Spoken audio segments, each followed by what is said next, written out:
Selamat pagi anak-anak, bertemu lagi dengan Miss Adia. Nah, pada kesempatan kali ini kita akan belajar mengenai tema 1, subtema 1, muatan SBDP. Dengan KD 3.4 yaitu memahami patung dan KD 4.4 yaitu membuat patung. Dengan tujuan pembelajaran yang pertama, kalian mampu memahami karya seni rupa 3 dimensi yang berupa patung, dan pembelajaran yang kedua, kalian mampu membuat patung sederhana. Nah, waktu kelas 5 kemarin kalian kan sudah belajar mengenai karya seni rupa. Karya seni rupa itu sendiri dibagi menjadi 2. Yang pertama, karya seni rupa 2 dimensi, dan yang kedua, karya seni rupa 3 dimensi. Karya seni rupa 2 dimensi contohnya adalah lukisan dan kain batik. Dan karya seni rupa 3 dimensi contohnya adalah patung. Nah, pada kesempatan kali ini kita akan khusus membahas mengenai patung. Ada yang tahu apa sih itu patung? Ya, benar. Patung adalah suatu bentuk karya seni rupa 3 dimensi yang memiliki panjang, lebar, dan tinggi.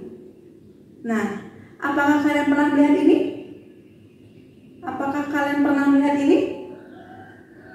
Ya, tadi itu adalah salah satu bentuk karya seni rupa 3 dimensi yang berupa patung.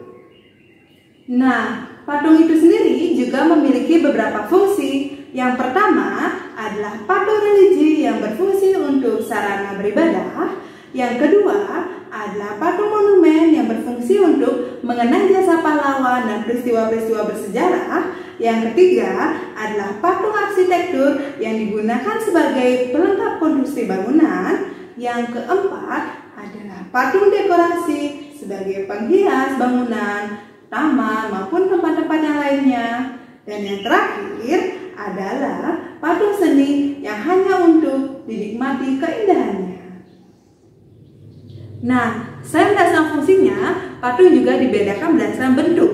Berdasarkan bentuknya digolongkan menjadi 2, yaitu bentuk patung figuratif dan yang kedua adalah bentuk patung non-figuratif.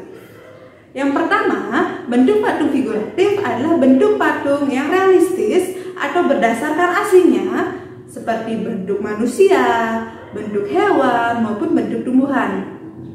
Dan yang kedua adalah bentuk non-figuratif, adalah bentuk patung yang bentuknya abstrak, seperti mengikuti garis, lengkung, bulat, maupun memanjang.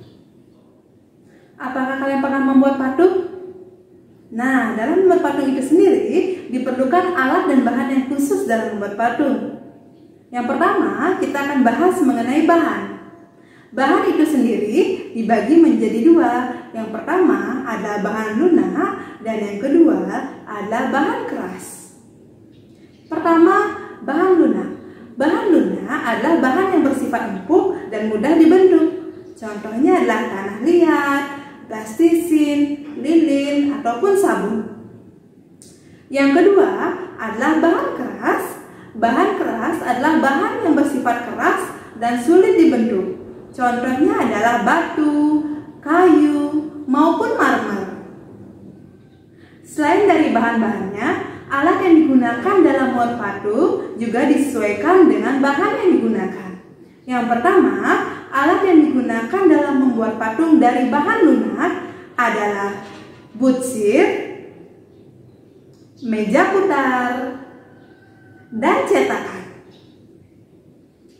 Yang kedua, alat yang digunakan dalam membuat patung dari bahan keras adalah palu dan pahat dan amplas.